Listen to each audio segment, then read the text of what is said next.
today's day chair. We have two for one deal. I'm going to introduce Jim, and he's going to introduce Rob. Jim Eaton has been an enthusiastic City of Lakes member since 2000 and has divided most of his time in the greatest Rotary Club in the world to focus between international and community service. Professionally, Jim's career mostly centered on soft skills training, such as leadership, communication, team building, sales, customer relations, etc. He spent 20 years with the Wilson Learning Corporation and the last 25 years in various kinds of independent consulting, highlighted by organizing and facilitating 4 different CEO growth groups or cohorts, which includes a 14-member nonprofit cohort that he still chairs. His passions are family. He's been married to his wife, Susan, for 53 years, 3 children and 3 grandchildren, all who live in the Twin Cities area. And relationships include Michigan State, as we hear very often during the football season, travel, golf, and growing older. So, Jim, thank you.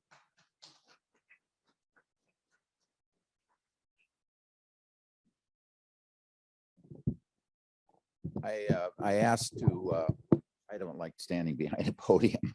I asked Scott if we could do it with a twofer because I wanted to talk just a little bit and then turn things over to Rob to talk about our wonderful speaker, Addy. But first of all, we have a lot of new members and thankfully, and a lot of younger members that may not realize how important youth and young people are to this organization and how important international is. Rotary is Rotary International. And I wanted just to emphasize a little bit what I've learned through my 22 years about how engaged and how impactful it is to get to know about those 2 dimensions of our organization, young people and international opportunities, not only the kind that Dean alluded to, but the way you can get involved through our International Services Committee if you have a fascination to be a part of that community. But I just want to talk just a little bit about that. There's a lot that we do for youth, and there's 4 major programs that really engage youth and are sponsored by Rotary. And I won't take the time, but I think there might be an opportunity just to have a full program talking in depth about these programs, as it would to talk about the 3 significant outreaches that we do serving international people, both from ones that we've been intimately involved, that many of you have even hosted a youth exchange. And we have an outbound youth exchange for high school students and an inbound youth exchange with young people coming from all over the world to clubs in the Twin Cities. And we usually have at least one, and sometimes 2 youth inbound. And we may frequently have people from Minneapolis who have kids that are going to go outbound. So anyway, we won't go into a lot of detail, but there's just so much excitement in these aspects of how Rotary and our club is involved with young people, the future of not only our city and state, but the world. And as we look around the world, we hope they do a better job sometimes than we see being done in the world right now.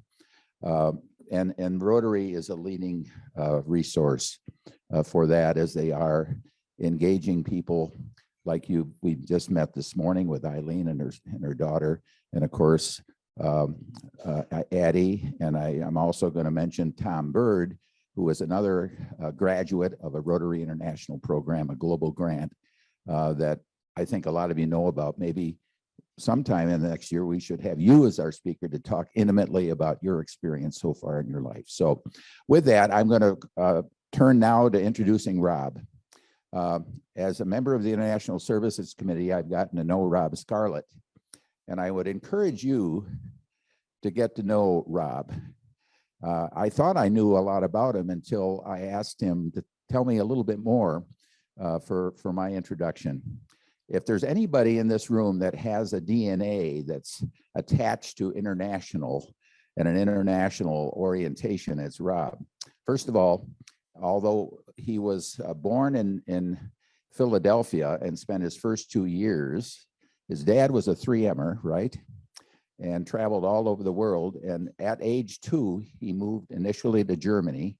And then during the next 14 years of his life, he lived in Germany, Canada, back to Germany, Australia, and ended up back in the Twin Cities for his junior and senior year in high school at Matamidi High, graduated from Matamidi. So he also learned to speak German as a youth, and has added Spanish. And what's your third one?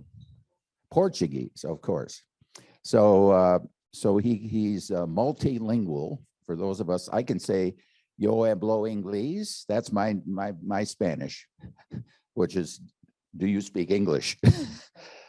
So anyway, Rob ended up graduating in the Twin Cities, went to Carleton College, and graduated in a very important major, Spanish humanities.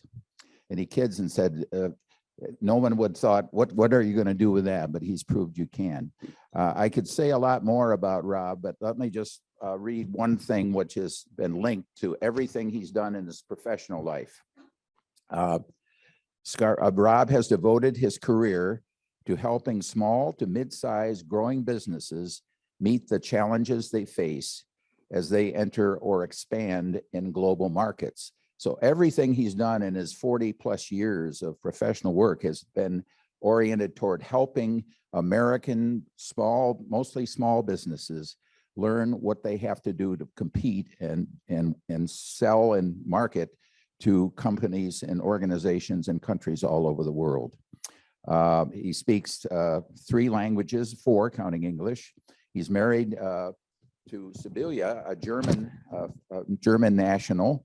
They've been married for 35 years, something like that. They have 2 sons, or he has 2 sons, Donald and Michael. Michael lives in Rock Island, Donald in Baltimore. And anyway, a great and fascinating guy that I encourage every you have the opportunity to get to know Rob. You'll be very, very happy. And with that, I'll welcome Rob. Thank you, Jim. Thank you very much for that generous introduction. It is really an honor to introduce Addy Cross. Some of you may recognize her from her presentations made from abroad, from Dubai and the United Arab Republic, the Emirates. And she just returned from Dubai just a few days ago. It was like 95 degrees, I believe. So she hurried back to Minnesota, of course, because she wanted to be here in time for spring. And so welcome to spring in Minnesota. Addy will tell you shortly about what she was doing in Dubai and what it is that brought her originally here to the Minneapolis City Lakes Rotary. Let me just say that we have had 3 secretaries of state who are women: Madeleine Albright, Condoleezza Rice, Hillary Clinton. And after getting to know Addy and watching how she applied herself to every opportunity that has come her way or that she has found, and it is clear to me that it's easy to imagine looking to the future that we might have yet another woman Secretary of State. Now, that's a lot of hyperbole. I'm sorry if I put you on the spot there, Addy, but I have been able to watch over these last year how you applied yourself to this particular opportunity and learned along the way how you have a way of just jumping right in and getting it done, taking advantage of every moment. So I think it's not overly done to say what I just did. And I say that she had the foresight while an undergraduate researcher at St. Catherine's University here in St. Paul to design a research project titled Visions of Nationalism and Populism in Western European Political Discourse. And I think, looking at that and looking at what's going on today, I think she's got the chops to make a dent in those problems going forward. And also, as our City of Lakes Rotary Club has sponsored Addy for a global graduate scholarship funded by the Rotary Foundation, and she has chosen peace building and conflict resolution as her area of focus, which is excellent preparation for what's going on in the world around us. Addy's family home is in Elk River, and I'm sure she had to see spring on its way on the way in this morning from Elk River. And she graduated summa cum laude from St. Catherine's University in May of 2020. And before heading off to Dubai, she served as youth ambassador at the, and we'll hear more about that, at the postponed 2020 World Expo in Dubai. Addy was awarded also prior to that, a Fulbright Research grant to study the effects of forced displacement of marginalized people in El Salvador. There's so much more I could tell you about Addy's accomplishments, going all the way back to her work in experience as an intern at the U.S. Embassy in Cambodia, and right here in Minnesota at the Advocates for Human Rights, where she came to know Tom Bird. But I want to give Addy every opportunity to tell her story and bring us up to date on her latest career plans and aspirations as a future Rotarian. So please help me welcome Addy Cross to the podium.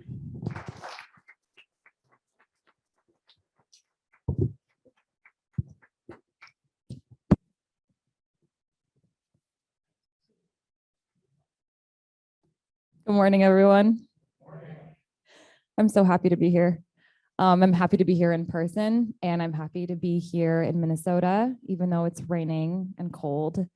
As Rob mentioned, it was 95 degrees on a daily basis in Dubai. And although that's very warm, I find that the warmth in Minnesota, in Minneapolis, and at Minneapolis City of Lakes Rotary really makes up for the lack of degrees Fahrenheit or Celsius that we find here. So, as Rob and Jim mentioned, my name is Addy Cross. I am a former Rotary Youth Exchange student, a former Fulbright student researcher, and a future Rotary Global Grant Scholar. So a big thank you to Rob and Jim for the kind introduction, to Scott for signing my Rotary Global Grant, and to Tom Bird for even telling me what a Rotary Global Grant was. So I'll explain a little bit how Rotary has been important in my, in my career trajectory, my research process. Today I'm going to share with you a two-part presentation. So I'll share with you a little bit about my Fulbright research in El Salvador, and I'm also going to talk about how Rotary has consistently connected the dots throughout my educational and professional journey. All right, so I grew up in Elk River, Minnesota, and I grew up with the example of my mom, who was a Rotary Youth Exchange student in South Africa in 1990 and 1991. And so I remember my mom telling me that she was in high school in Coon Rapids, and a Rotarian came to her high school classroom and explained what Rotary Youth Exchange was. My mom had never been on an airplane before. And so in 1990, she decided to take a plane to South Africa and live with a host family for a year. And so I grew up with this example, and I always knew that I wanted to be a Rotary Youth Exchange student. And my mom, my parents were both very supportive of me. The one thing that they told me was that it was necessary that I go to a country where they did not speak English as the primary language, because my mom's biggest regret through Rotary, she had a great time in South Africa, but she wishes that she would have gained a language skill. So I ended up going to Spain in 2015 to 2016. I had a wonderful experience. I did a year of high school there. I loved my host family. I'm still close with them. And they're actually a little bit disappointed that I'm not going to graduate school in Spain. But I became fluent in Spanish, and that was my goal. And so my Spanish was really useful to me when I started college at St. Catherine University in 2016. I decided to study international relations. I wanted to prepare myself professionally to continue traveling. And also while I was at St. Kate's, I worked to support myself. And I was really happy because I was able to find an opportunity where I could work, but also work towards something that supported my values. I wanted to use my skills to help other people out, help folks out that were in need. And so I ended up finding an internship at the Advocates for Human Rights, which is a nonprofit here in the Twin Cities that focuses on connecting asylum seekers with legal representation. And so since I had learned Spanish in Spain through Rotary Youth Exchange, I was able to use my skills to work with asylum seekers in the Twin Cities. And I particularly ended up working with folks from El Salvador. I don't know why, I just kept on getting assigned to cases of folks that were coming from El Salvador, particularly women survivors of domestic violence and unaccompanied child migrants. And so this led me to pursue an internship at the US Embassy in El Salvador. I forgot to mention that while I was a Rotary Youth Exchange student in Spain, I was attending a Rotary meeting and a Foreign Service officer came to the Rotary meeting. I didn't know what a Foreign Service officer was, but I was interested in what his work was, how it was possible that he was working for the US government in another country. So I ended up asking him for an informational interview. And he told me all about the Foreign Service. He told me about internship opportunities at US embassies around the world. And that became my career goal from there. So Rotary's really had a big part in where I've directed my personal and professional decisions. But I ended up completing the internship in San Salvador. I absolutely fell in love with the country, and I decided that I wanted to pursue a Fulbright scholarship to El Salvador after I graduated. And so I'm going to talk a little bit about that Fulbright research right now. So Fulbright is the oldest, or one of the either oldest or largest, I think both, student exchange program in the United States.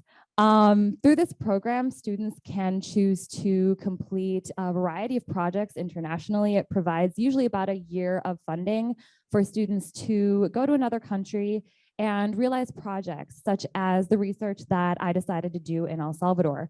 I decided to expand on research that I'd done in my undergraduate career, and I had to find an affiliate nonprofit organization to work with. I ended up working with an organization called Christosol, which is a well-established human rights nonprofit in Central America. It's based in, their main offices are in El Salvador, but they also do work in Guatemala and Honduras.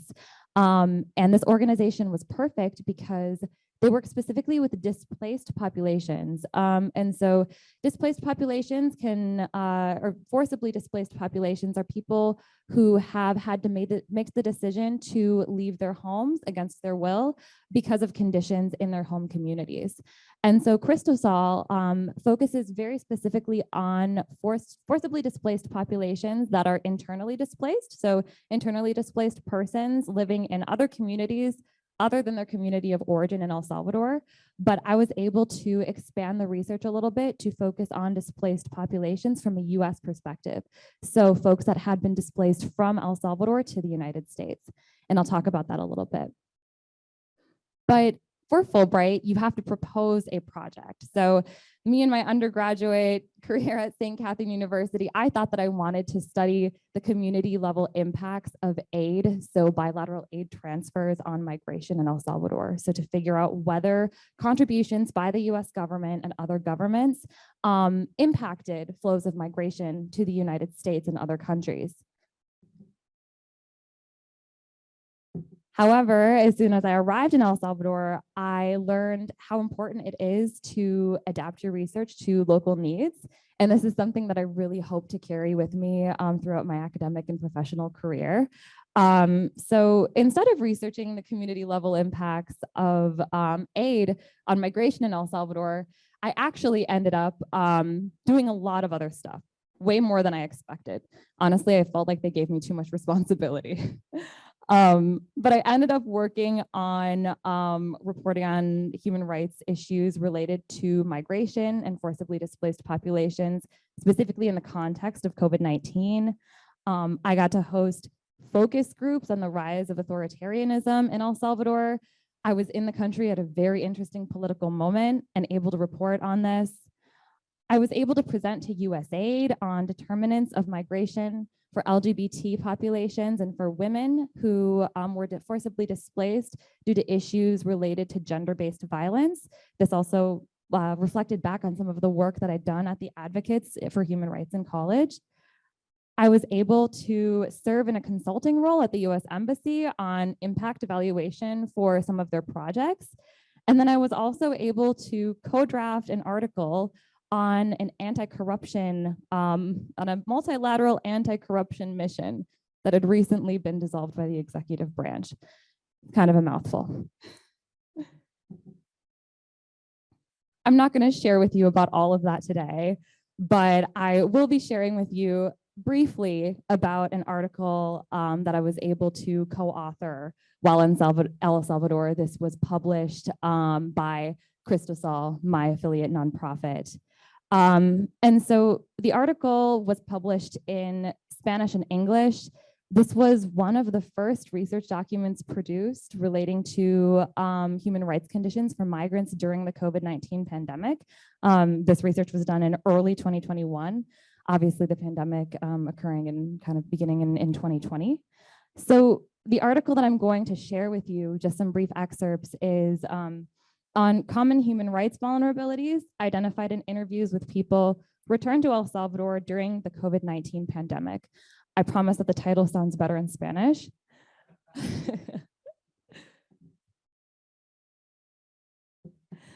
Okay, so a brief introduction to the research. Between June 15th of 2020 and March 11th of 2021, Cristosal conducted a series of 11 phone interviews with people that had been deported to El Salvador after migrating out of the country. All interviews occurred in the context of COVID-19, featuring respondents who experienced the deportation process during different stages of the pandemic. Similarities amongst the interviews revealed a set of common motivations for migration, based mainly in economic insecurity, community violence, and mistrust of state institutions. There were also a number of standout elements of concern. This is my favorite and most interesting part, such as maltreatment and lack of information about COVID-19 in detention centers in the United States. Among the several common traits recorded in interviews with people deported back to El Salvador in the context of COVID-19, significant human rights violations can be identified preceding and throughout the continuity of the migration process, particularly inside of US detention centers.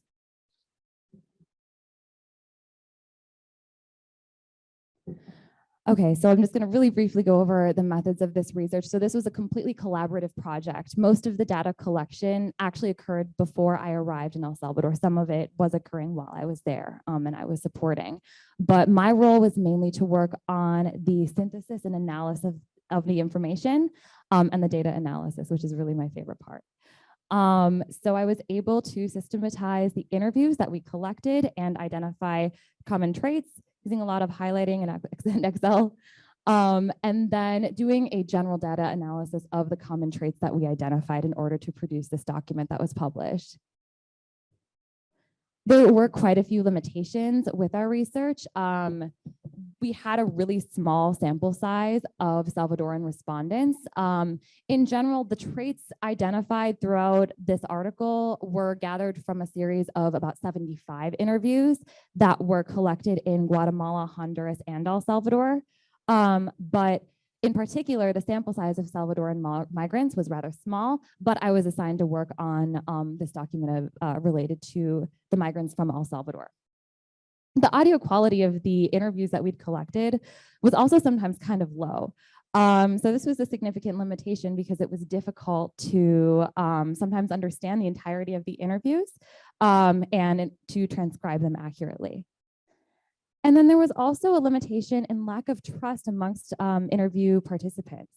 So with the sometimes negative experiences that migrants had had dealing with migration authorities, whether they be in El Salvador, in Mexico, or in the US, some migrants or some former migrants had a lack of trust in institutions.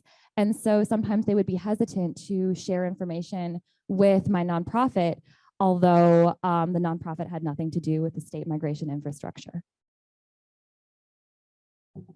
So there were three significant findings in this study, being just an overview of common motivations for migration.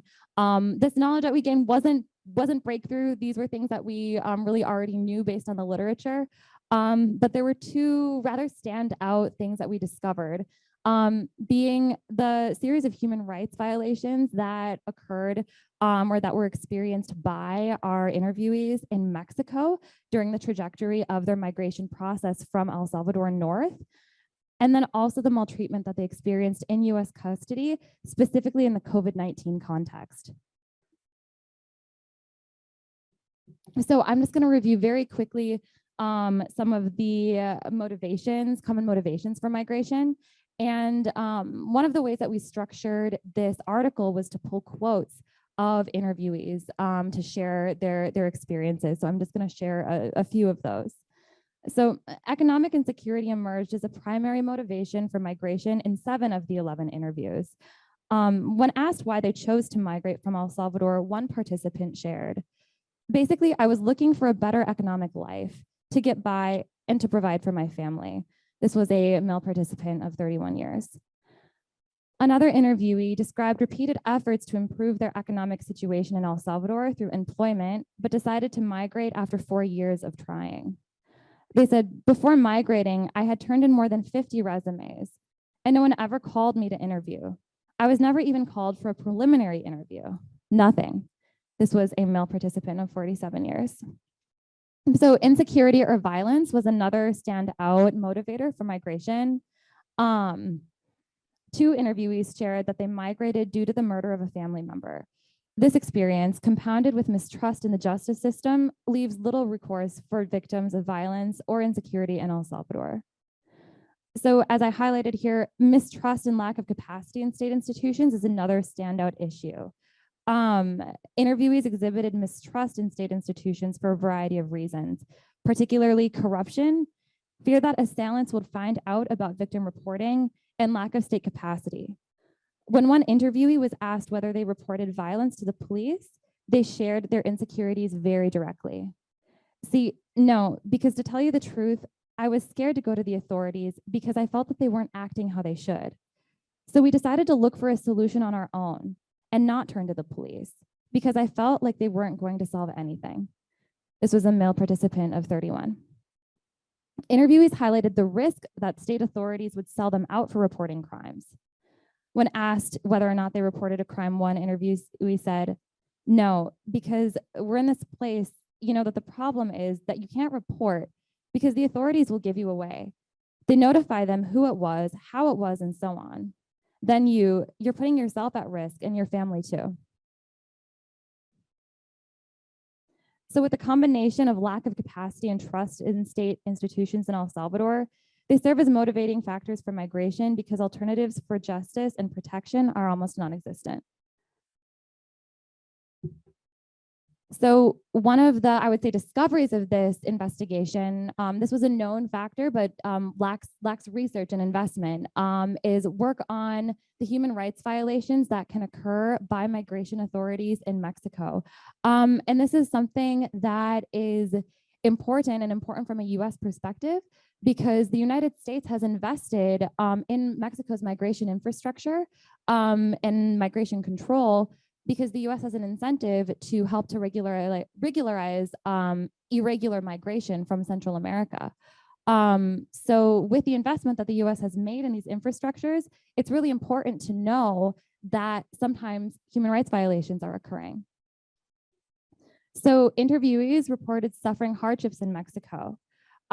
These included accidents, becoming the victim of a crime, and then particularly maltreatment by Mexican authorities. Experiences of hunger and adverse effects due to weather in Mexico were also startlingly prevalent amongst interviewees, with over 80% of interviewees reporting lack of food or water and suffering due to climate. Even more concerning was the normalization of this phenomenon in the group. And so this is really highlighted by the quote, "We were just there, and all you can do there is endure hunger and suffering. But thank God that when I left, everything turned out fine for me. I endured hunger, but I made it out, you know?" This was a male participant that's 27. So another really standout feature that lacks research, that is something that I hope to continue in my graduate degree, was maltreatment that occurred for interviewees in US custody. So interviewees experienced compromised living conditions while they were in migration detention facilities in the US after having crossed into the US. Some of these compromised conditions included a lack of information on the duration of their detention, periods of solitary confinement, and then a vast lack of information on COVID-19, the fact that it was happening and what it meant.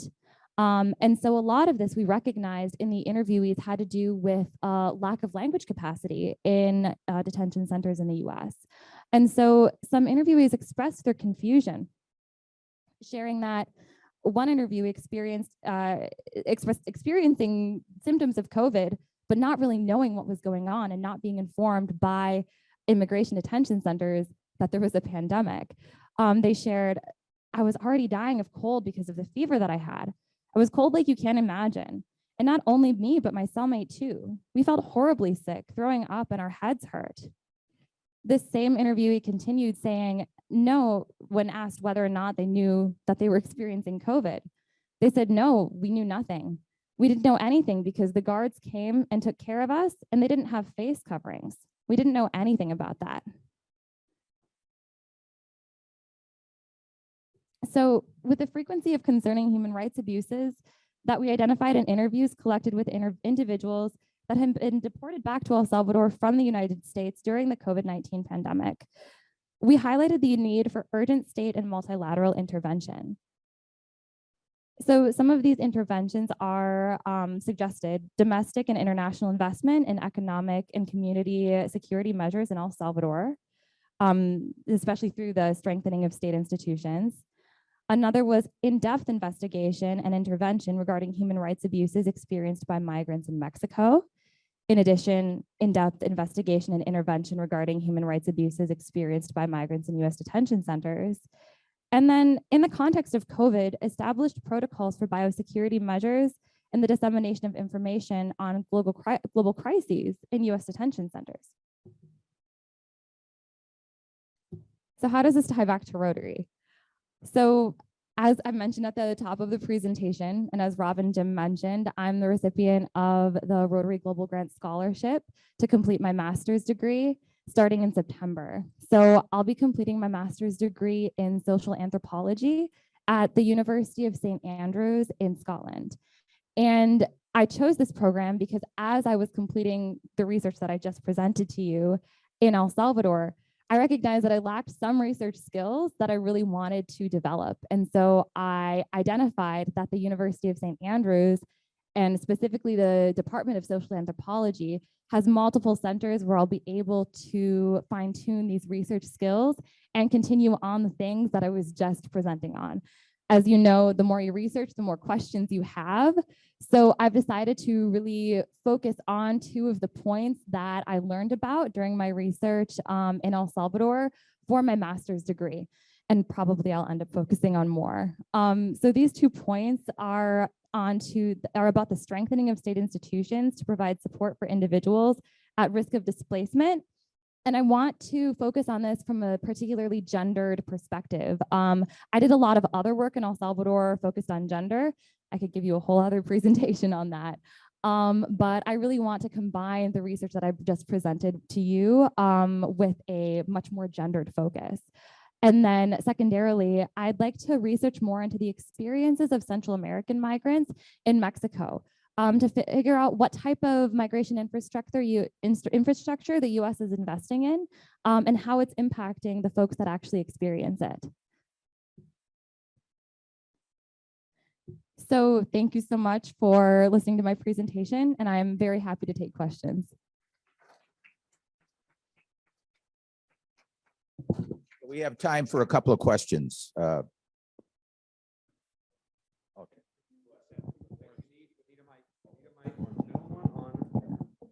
Have you sat for the Foreign Service exam, or are you going to?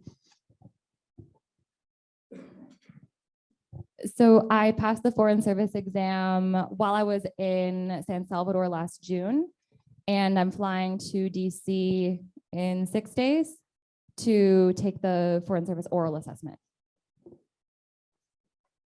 Could I ask your experience in Dubai? What would be the 3 or 4 or 2 takeaways? What that you bring to your experience level? So yes, I had 2 major takeaways of my experience in Dubai. One of which, so I didn't talk about my experience too much in this presentation because while the experience had to do with public diplomacy, which is something that I'm really passionate about, it didn't have to do with, I didn't feel that it had a lot to do with serving others. And so I learned that whatever work I do has to be very centered on service. So even though serving in Dubai at the World Expo was a lot of fun, I'd really in the future like to focus a little bit more on hands-on service-based work. So that was my takeaway number 1. And then takeaway number 2 was that young people are really eager to connect and that they really have different ideas from what you see on the news. And that's something that's really hopeful to me, especially in the political context that we're living in right now. Thank you very much. I think you can agree with my introduction that there is great hope when we look at the kind of talent and optimism and aspiration that people like Addy bring to not only the Rotary community, but to the world. And as a little tribute to our work internationally, we've served in Haiti for many, many years, working with an organization called Haiti Outreach. And we would like you to sign a book that will go not to Haiti, but go to a child in our community.